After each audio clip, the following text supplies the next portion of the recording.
Principles of Freedom by Terence MacSwiney, Chapter 1. The Basis of Freedom. Why should we fight for freedom? Is it not strange that it has become necessary to ask and answer this question? We have fought our fight for centuries, and contending parties still continue the struggle. But the real significance of the struggle and its true motive force are hardly at all understood, and there is a curious but logical result. Men technically on the same side are separated by differences wide and deep, both of ideal and plan of action, while, conversely, men technically opposed have perhaps more in common than we realise, in a sense deeper than we understand. This is the question I would discuss. I find in practice everywhere in Ireland, it is worse out of Ireland, the doctrine, the end justifies the means. One party will denounce another for the use of discreditable tactics, but it will have no hesitation in using such itself if it can thereby snatch a discreditable victory. So, clear speaking is needed. A fight that is not clean-handed will make victory more disgraceful than any defeat.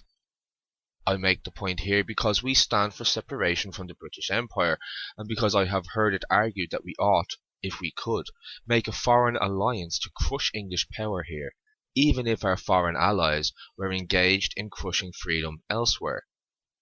When such a question can be proposed, it should be answered, though the time is not ripe to test it. If Ireland were to win freedom by helping, directly or indirectly, to crush another people, she would earn the execration she has herself poured out on tyranny for ages. I have come to see it is possible for Ireland to win her independence by base methods. It is imperative, therefore, that we should declare ourselves and know where we stand. And I stand by this principle. No physical victory can compensate for spiritual surrender. Whatever side denies that is not my side. What, then, is the true basis to our claim for freedom? There are 2 points of view. The first we have when fresh from school, still in our teens, ready to tilt against everyone and everything, delighting in saying smart things, and able sometimes to say them, talking much and boldly of freedom, but satisfied if the thing sounds bravely. There is the later point of view. We are no longer boys. We have come to review the situation and take a definite stand in life. We have had years of experience, keen struggles, not a little bitterness, and we are steadied. We feel our heartbeat for deeper things. It is no longer sufficient that they sound bravely. They must ring true. The schoolboy's dream is more of a Roman triumph, tramping armies, shouting multitudes, and waving banners, all good in their own way. But the dream of men is for something beyond all this show. If it were not, it could hardly claim a sacrifice. A spiritual necessity makes the true significance of our claim to freedom. The material aspect is only a secondary consideration. A man facing life is gifted with certain powers of soul and body. It is of vital importance to himself and the community that he be given a full opportunity to develop his powers and to fill his place worthily. In a free state, he is in the natural environment for full self-development. In an enslaved state, it is the reverse. When one country holds another in subjection, that other suffers materially and morally. It suffers materially being a prey for plunder. It suffers morally because of the corrupt influences the bigger nation sets at work to maintain its ascendancy.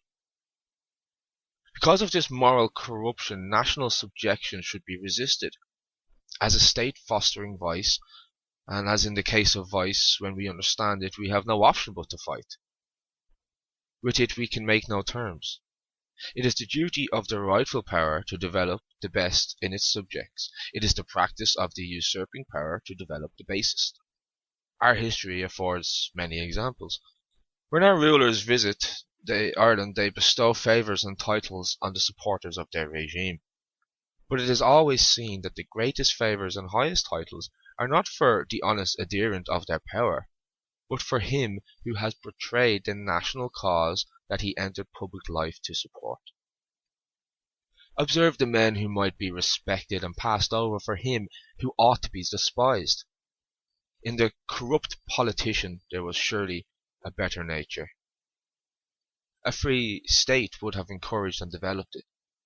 The usurping state titled him for the use of his baser instincts. Such allurement must mean demoralization. We are none of us angels, and under the best of circumstances find it hard to do worthy things. When all the temptation is to do unworthy things, we are demoralized. Most of us, happily, will not give ourselves over to the evil influence, but we lose faith in the ideal. We are apathetic. We have powers and let them lie fallow. Our minds should be restless for noble and beautiful things.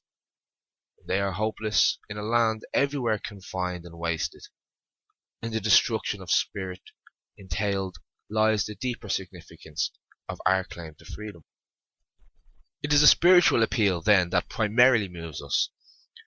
We are urged to action by a beautiful ideal. The motive force must likewise be true and beautiful. It is love of country that inspires us, not hate of the enemy and desire for full satisfaction for the past. Pause a while. We are all irritated now and then by some mawkish interpretation of our motive force that makes it seem a weakly thing, invoked to help us in evading difficulties instead of conquering them. Love in any genuine form is strong, vital, and warm-blooded. Let it not be confused with any flabby substitute. Take a parallel case. Should we, because of the mawkishness of a princess novelette, deride the beautiful dream that keeps ages wondering and joyous, that is occasionally caught up in the words of genius, as when Shelley sings, "I arise from dreams of thee"? When foolish people make a sacred thing seem silly, let us at least be sane. The man who cries out for the sacred thing but voices a universal need. To exist, the healthy mind must have beautiful things, the rapture of song, the music of running water, the glory of the sunset and its dreams, and the deeper dreams of the dawn. It is nothing but love of country that rouses us to make our land full-blooded and beautiful, where now she is pallid and wasted. This, too, has its deeper significance. If we want full revenge for the past, the best way to get it is to remain as we are. As we are, Ireland is a menace to England. We need not debate this. She herself admits it by her continued efforts to pacify us in her own stupid way. Would she not ignore us if it were quite safe to do so? On the other hand, if we succeed in our efforts to separate from her, the benefit to England will be second only to our own. And this might strike us strangely, but 'tis true, not the less true because the English people could hardly understand or appreciate it now. The military defence of Ireland is almost farcical. A free Ireland could make it a reality, could make it strong against invasion. This would secure England from an attack on our side. No one is, I take it, so foolish as to suppose, being free, we would enter quarrels not our own. We should remain neutral. Our common sense would so dictate, our sense of right would so demand it. The freedom of a nation carries with it the responsibility that it be no menace to the freedom of another nation. The freedom of all makes for the security of all. If there are tyrannies on earth, one nation cannot set things right. But it is still bound so to order its own affairs as to be consistent with universal freedom and friendship. And, again, strange as it may seem, separation from England will not alone make for final friendship with England. For no one is so foolish as to wish to be forever at war with England. It is unthinkable. Now the most beautiful motive for freedom is vindicated. Our liberty stands to benefit the enemy instead of injuring him. If we want to injure him, we should remain as we are, a menace to him. The opportunity will come, but it would hardly make us happy. This makes clear a need of the human race. Freedom, rightly considered, is not a mere setting up of a number of independent units. It makes for harmony among nations and good fellowship on earth. I have written carefully that no one may escape the conclusion. It is clear and exacting, but in the issue it is beautiful. We fight for freedom, not for the vanity of the world, not to have a fine conceit of ourselves, not to be as bad, or if we prefer to put it so, as big as our neighbours. The inspiration is drawn from a deeper element of our being. We stifle for self-development individually and as a nation. If we don't go forward, we must go down. It is a matter of life and death. It is our soul's salvation. If the whole nation stand for it, we are happy. We shall be grandly victorious. If only a few are faithful found, they must be the more steadfast for being but a few. They stand for an individual right that is inalienable. A majority has no right to annul it, and no power to destroy it. Tyrannies may persecute, slay, or banish those who defend it. The thing is indestructible. It does not need legions to protect it, nor genius to proclaim it, though the poets have always glorified it, and the legions will ultimately acknowledge it.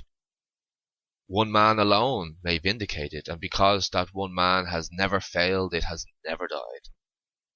Not, indeed, that Ireland has ever been reduced to a single loyal son. She never will be. We have not survived the centuries to be conquered now. But the profound significance of the struggle, of its deep spiritual appeal, of the imperative need for a motive force as lofty and beautiful, of the consciousness that worthy winning of freedom is a labour for human brotherhood. The significance of it all is seen in the obligation it imposes on everyone to be true, the majority notwithstanding. He is called to a grave charge who is called to resist the majority. But he will resist, knowing his victory will lead them to a dearer dream than they had ever known.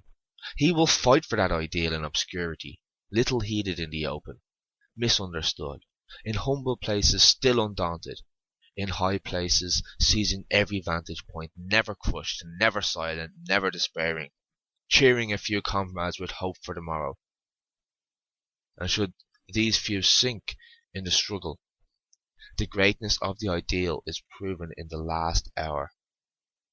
As they fall, their country awakens to their dream, and he who inspired and sustained them is justified against the whole race.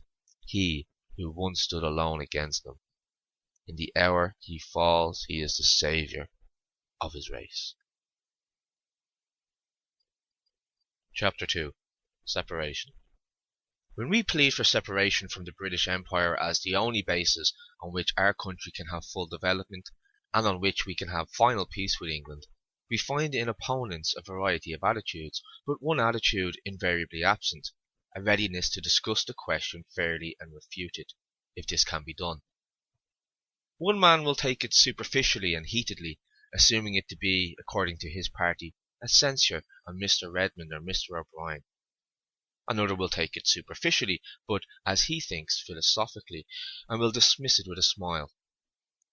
With the followers of Mr. Redmond and Mr. O'Brien we can hardly argue at present, but we should not lose heart on their account, for these men move en masse. One day the consciousness of the country will be electrified with a great deed or a great sacrifice, and the multitude will break free from lethargy and prejudice, and march with a shout for freedom in a true, a brave, and a beautiful sense. We must work and prepare for that hour. Then there is our philosophical friend. I expect him to hear my arguments. When I am done, he may not agree with me on all points.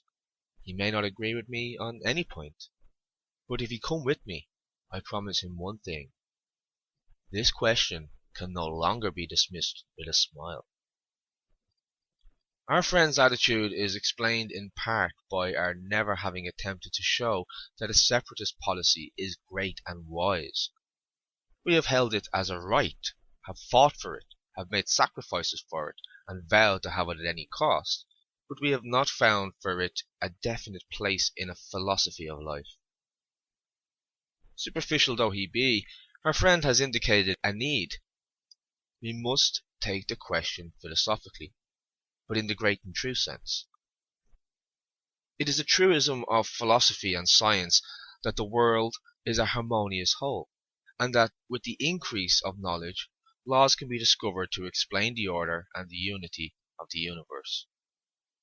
Accordingly, if we are to justify our own position as separatists, we must show that it will harmonize, unify, and develop our natural life, that it will restore us to a place among the nations, enable us to fulfill a national destiny, a destiny which, through all our struggles, we ever believe is great and waiting for us. That must be accepted if we are to get at the truth of the matter. A great doctrine that dominates our lives, that lays down a rigid course of action, that involves self-denial, hard struggles, endurance for years, and possibly death before the goal is reached. Any such doctrine must be capable of having its truth demonstrated by the discovery of principles that govern and justify it. Otherwise, we cannot yield it our allegiance. Let us to the examination, then. We shall find it soul-stirring and inspiring. We must be prepared, however, to abandon many deeply rooted prejudices. If we are unwilling, we must abandon the truth.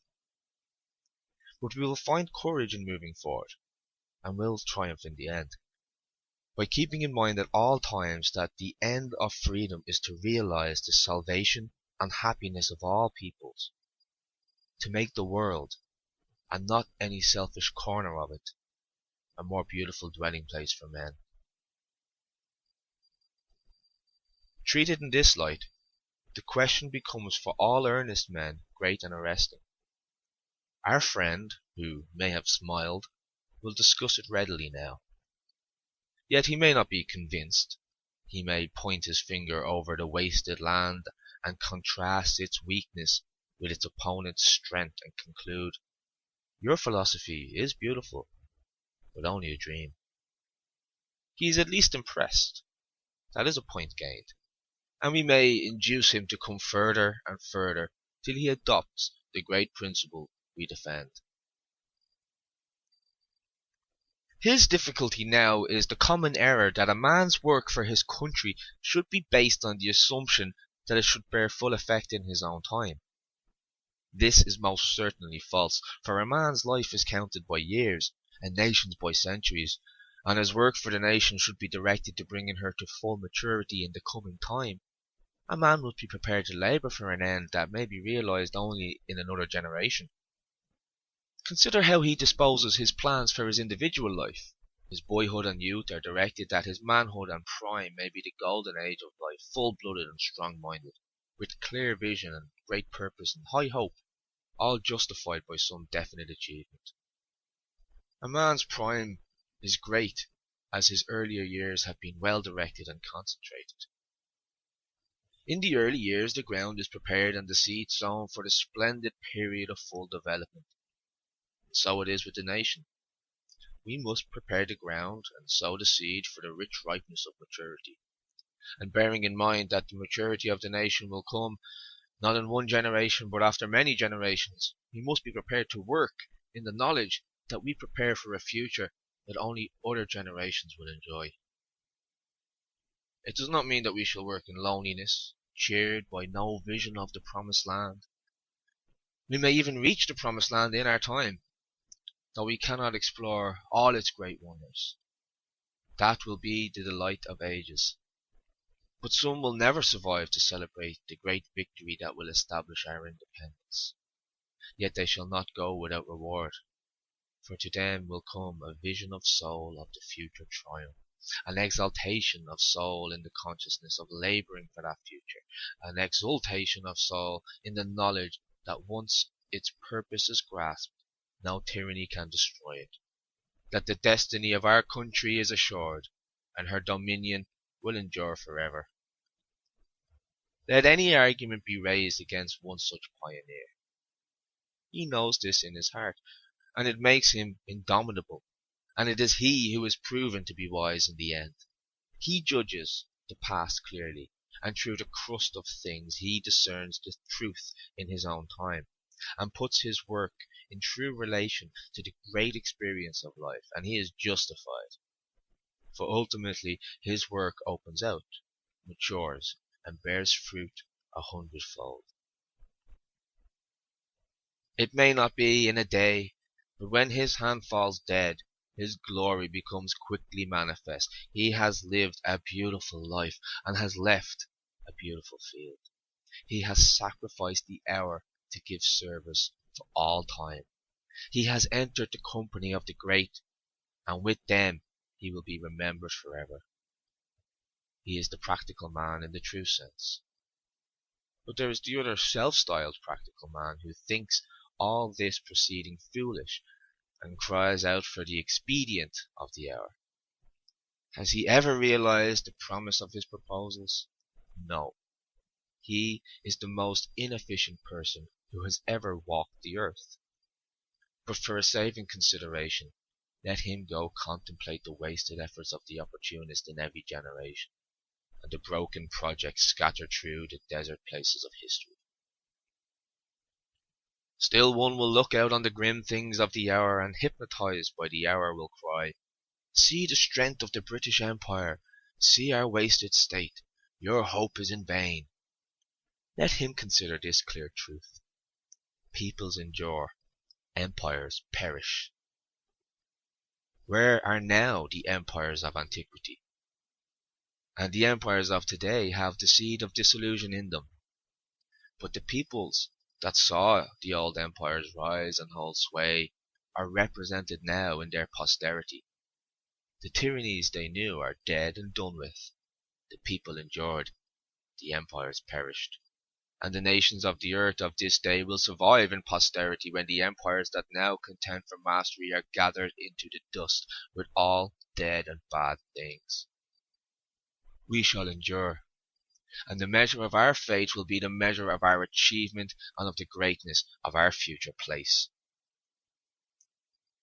Is it not the dream of earnest men of all parties to have an end to our long war, a peace final and honourable, wherein the soul of the country can rest, revive and express itself, wherein poetry, music and art will pour out in uninterrupted joy, the joy of deliverance, flashing in splendour and superabundant in volume, evidence of long suppression?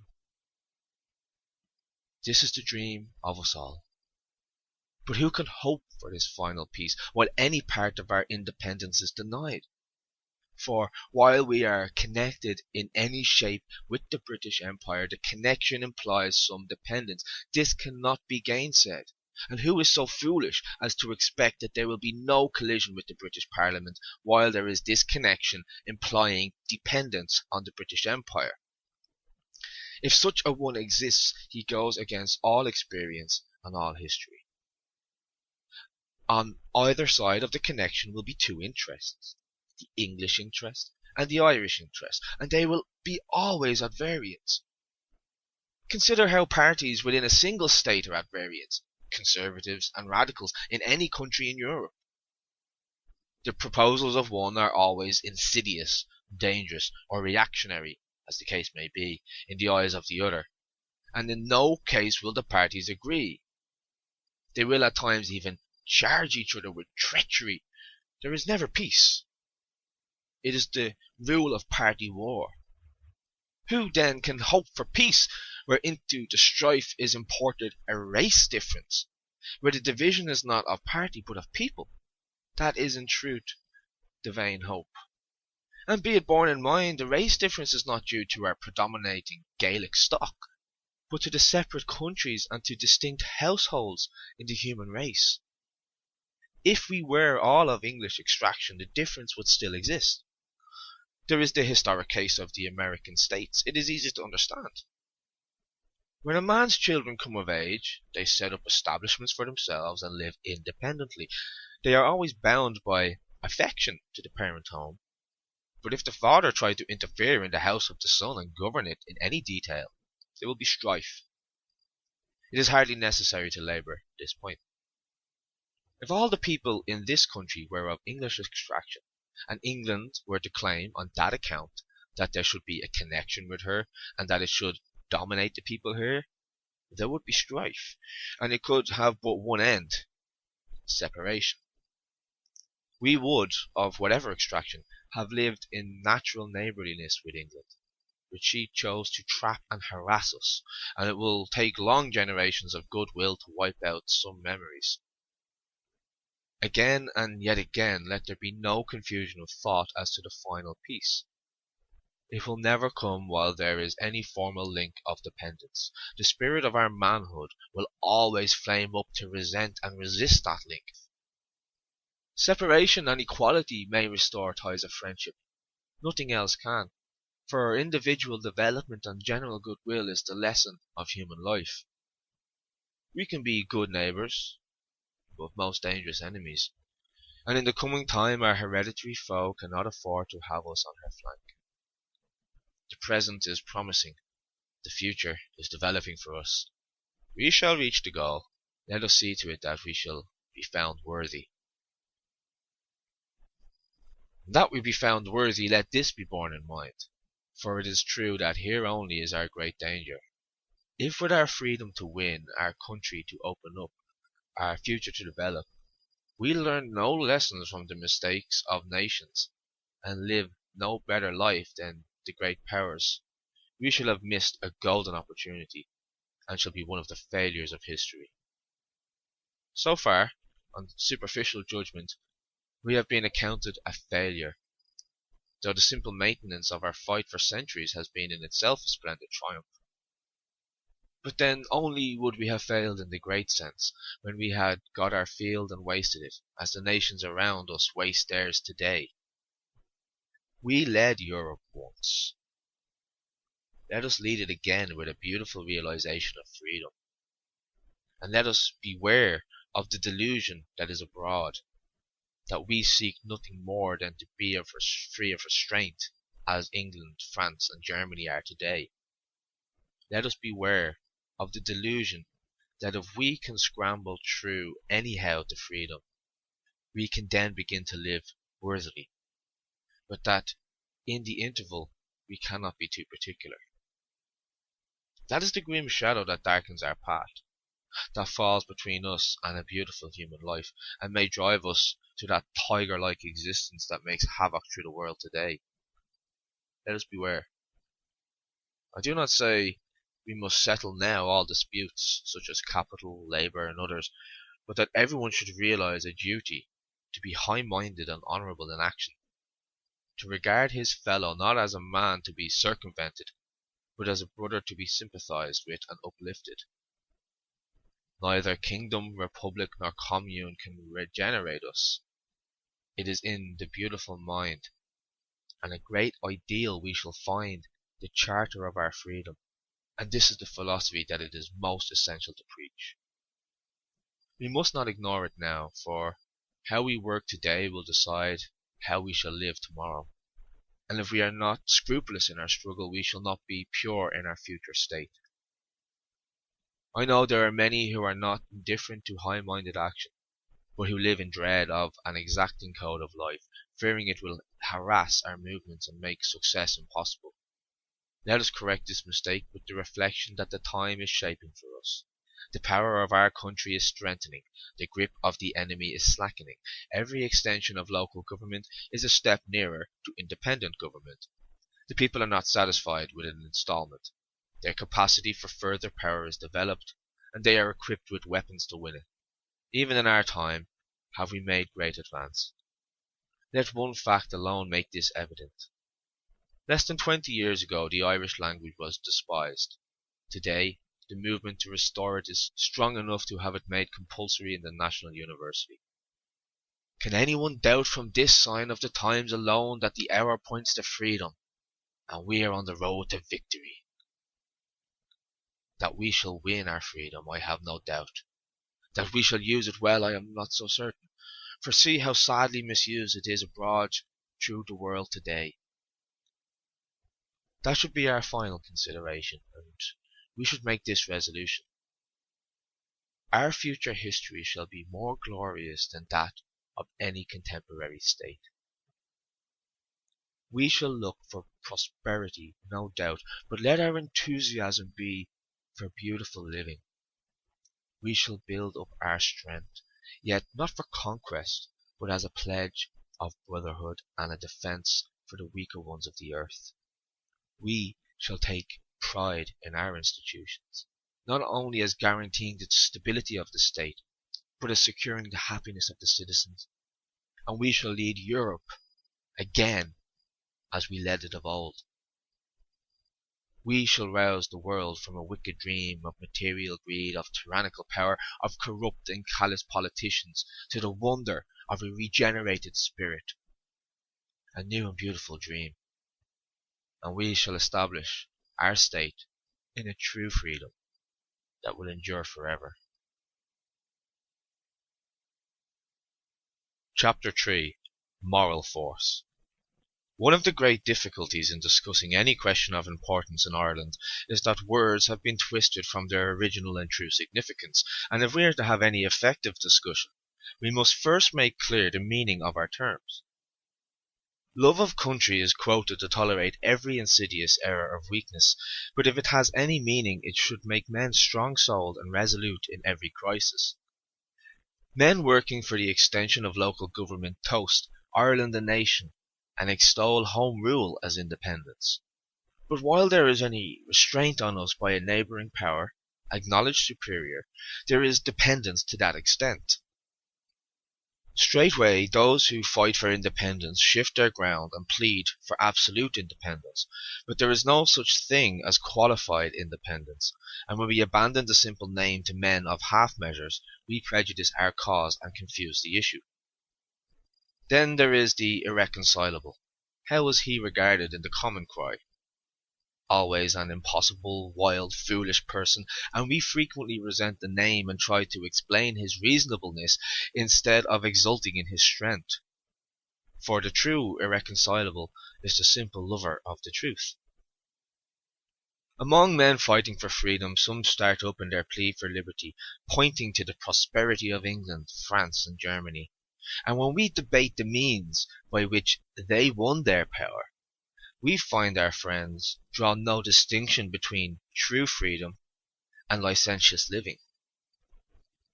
But it would be better to be crushed under the wheels of great powers than to prosper by their example. And so, through every discussion, we must make clear the meaning of our terms. There is one I would treat particularly now. Of all the terms glibly flung about in every debate, not one has been so confused as moral force. Since the time of O'Connell, the cry of moral force has been used persistently to cover up the weakness of every politician who is afraid or unwilling to fight for the whole rights of his country, and confusion has been the consequence. I am not going here to raise old debates over O'Connell's memory, who, when all is said, was a great man and a patriot. Let those of us who read with burning eyes of the shameless fiasco of Clontarf recall for full judgment the O'Connell of earlier years, when his unwearied heart was fighting the uphill fight of the pioneer. But a great need now is to challenge his later influence, which is overshadowing us to our undoing. For we find men of this time who lack moral courage fighting in the name of moral force, while those who are preeminent as men of moral fibre are dismissed with a smile, physical force men. To make clear the confusion, we need only to distinguish moral force from moral weakness. There is a distinction. Call it what we will, moral courage, moral strength, moral force, we all recognise that great virtue of mind and heart that keeps a man unconquerable above every power of brute strength. I call it moral force, which is a good name, and I make the definition. A man of moral force is he who, seeing a thing to be right and essential and claiming his allegiance, stands for it as for the truth, unheeding any consequence. It is not that he is a wild person utterly reckless of all mad possibilities, filled with a madder hope and indifference to any havoc that may ensue. No, but it is a first principle of his, that a true thing is a good thing, and from a good thing rightly pursued can follow no bad consequence. And he faces every possible development with conscience at rest. It may be with trepidation for his own courage in some great ordeal, but for the nobility of the cause and the beauty of the result that must ensue, always with serene faith. And soon the trepidation for himself passes, for a great cause always makes great men, and many who set out in hesitation die heroes. This it is that explains the strange and wonderful buoyancy of men, standing for great ideals, so little understood of others of weaker mould.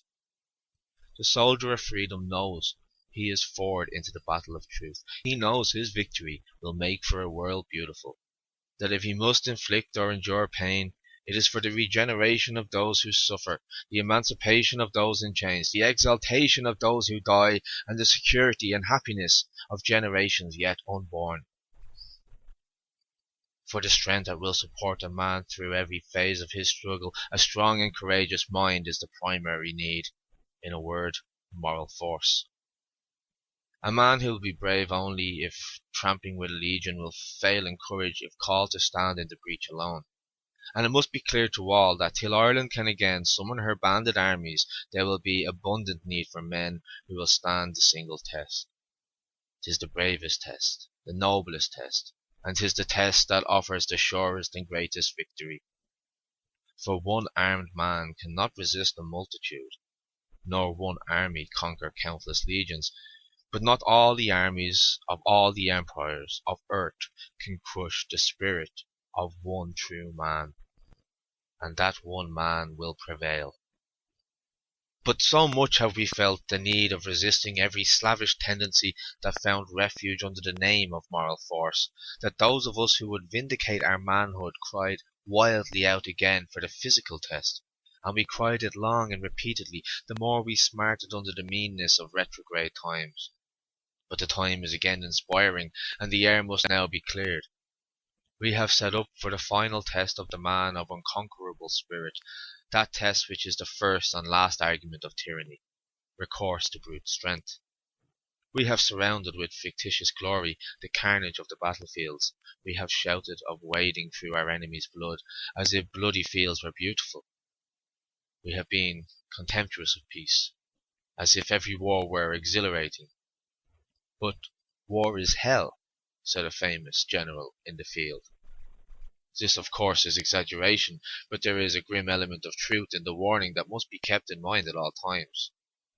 If one among us still would resent being asked to forego what he thinks a rightful need of vengeance, let him look into himself. Let him consider his feelings on the death of some notorious traitor or criminal. Not satisfaction, but awe is the uppermost feeling in his heart. Death sobers us all. But away from death this may be unconvincing, and one may still shout of the glory of floating the ship of freedom in the blood of the enemy. I give him pause. He may still correct his philosophy in view of the horror of a street accident or the brutality of a prize fight. But war must be faced and blood must be shed, not gleefully, but as a terrible necessity. Because there are moral horrors worse than any physical horror. Because freedom is indispensable for a soul erect, and freedom must be had at any cost of suffering. The soul is greater than the body. This is the justification of war. If hesitating to undertake it means the overthrow of liberty possessed, or the lying passive in slavery already accomplished, then it is the duty of every man to fight if he is standing, or revolt if he is down. And he must make no peace till freedom is assured. For the moral plague that eats up a people whose independence is lost is more calamitous than any physical rending of limb from limb. The body is a passing phase. The spirit is immortal.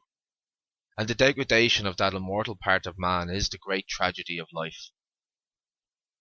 Consider all the mean things and debasing tendencies that wither up a people in a state of slavery.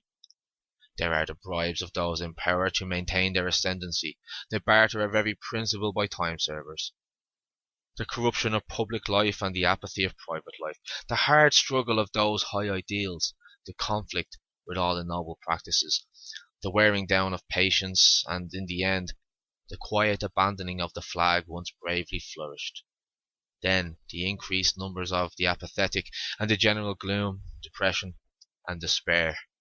Everywhere a land decaying. Viciousness, meanness, cowardice, intolerance, every bad thing arises like a weed in the night and blights the land where freedom is dead. And the aspect of that land and the soul of the people become spectacles of disgust, revolting and terrible. Terrible for the high things degraded and the great destinies imperiled. It would be less terrible if an earthquake split the land in two and sank it into the ocean.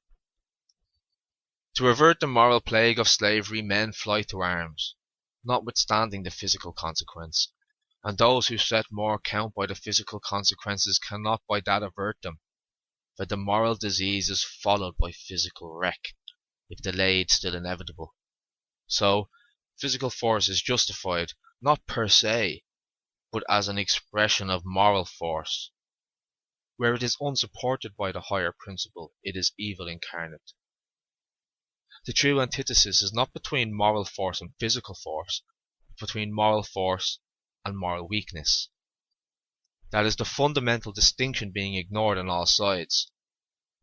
When the time demands and the occasion offers, it is imperative to have recourse to arms, but in that terrible crisis we must preserve our balance. If we leap forward for our enemy's blood, glorifying brute force, we set up the standard of the tyrant and heap up infamy for ourselves. On the other hand, if we hesitate to take the stern action demanded, we fail in strength of soul, and let slip the dogs of war to every extreme of weakness and wildness, to create depravity and horror that will ultimately destroy us. A true soldier of freedom will not hesitate to strike vigorously and strike home, knowing that on his resolution will depend the restoration and defence of liberty. But he will always remember that restraint is the great attribute that separates man from beast, that retaliation is the vicious resource of the tyrant and the slave, that magnanimity is the splendour of manhood, and he will remember that he strikes not at his enemy's life, but at his misdeed, and in destroying the misdeed, he makes not only for his own freedom, but even for his enemy's regeneration. This may be for most of us perhaps too great a dream, but for him who reads into the heart of the question and for the true shaping of his course it will stand. He will never forget, even in the thickest fight, that the enemy of today and yesterday may be the genuine comrade of tomorrow. If it is imperative that we should fix unalterably our guiding principles before we are plunged unprepared into the fight, it is even more urgent we should clear the mind to the truth now, for we have fallen into the dangerous habit of deferring important questions on the plea that the time is not ripe. In a word, we lack moral strength, and so that virtue that is to safeguard us in time of war is the great virtue that will redeem us in times of servility. It need not be further laboured that in a state enslaved every mean thing flourishes. The admission of it makes clear that in such a state it is more important that every evil be resisted. In the normal condition of liberty many temporary evils may arise, yet they are not dangerous. In the glow of a people's freedom they waste and die as disease dies in the sunlight.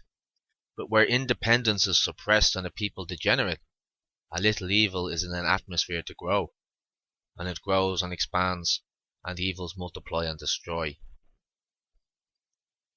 That is why men of high spirit working to regenerate a fallen people must be more insistent to watch every little defect and weak tendency than in a braver time would leave the soul unruffled. This is why every difficulty, once it becomes evident, is ripe for settlement. To evade the issue is to invite disaster. Resolution alone will save us in our many dangers. But a plea for policy will be raised to evade a particular and urgent question. People won't unite on it. That's one cry. Ignorant people will be led astray. That's another cry. There is always some excuse ready for evasion. The difficulty is that every party likes some part of the truth. No party likes it all. But we must have it all, every line of it. We want no popular additions and no philosophic selections. The truth, the whole truth, and nothing but the truth. This must be the rule for everything concerning which a man has a public duty and ought to have a public opinion. There is a dangerous tendency gaining ground of slurring over vital things because the settlement of them involves great difficulty and may involve great danger. But whatever the issue is, we must face it. It is a step forward to bring men together on points of agreement.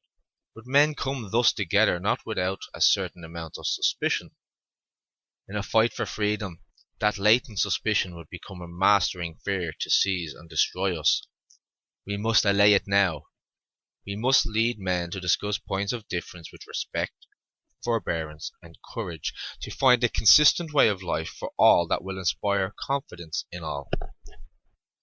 At present we inspire confidence in no one. It would be fatal to hide the fact. This is a necessary step to bringing matters to a head.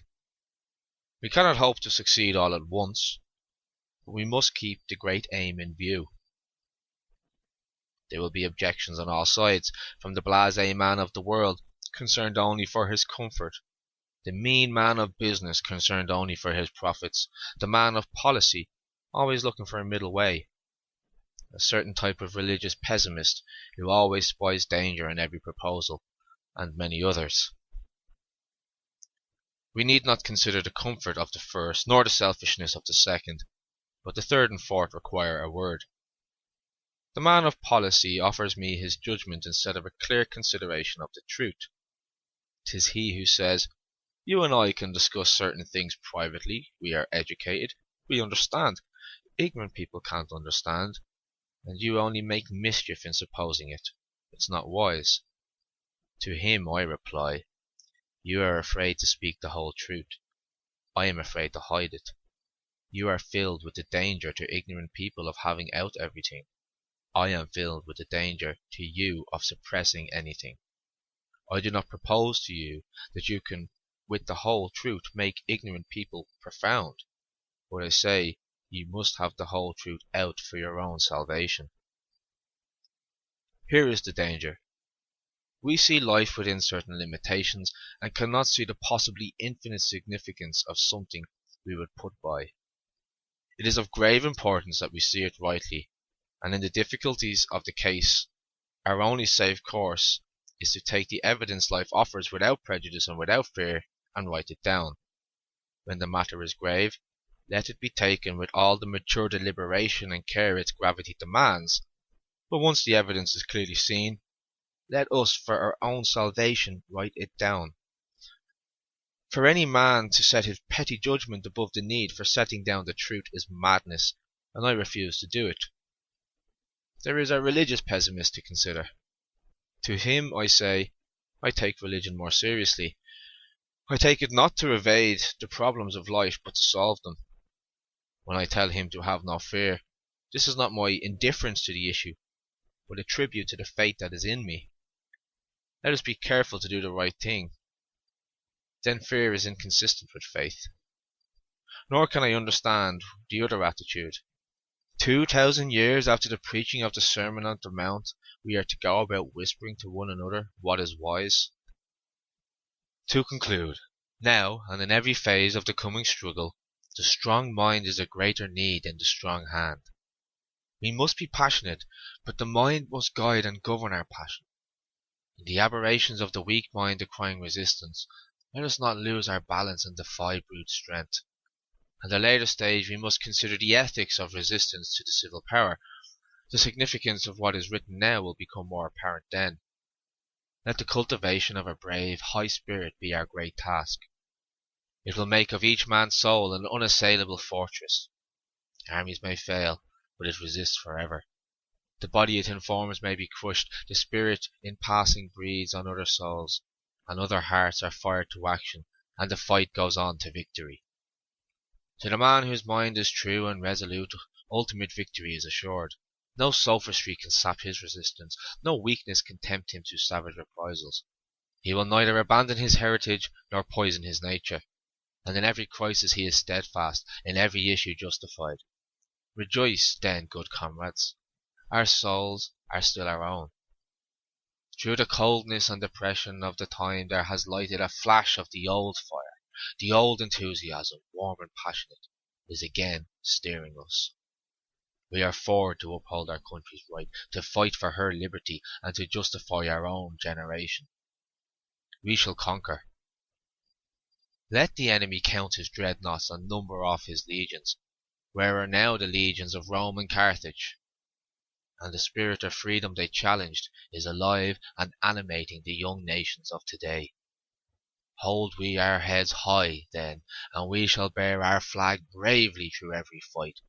Persistent, consistent, straightforward, and fearless, so shall we discipline the soul to great deeds and make it indomitable. In the indomitable soul lies the assurance of our ultimate victory.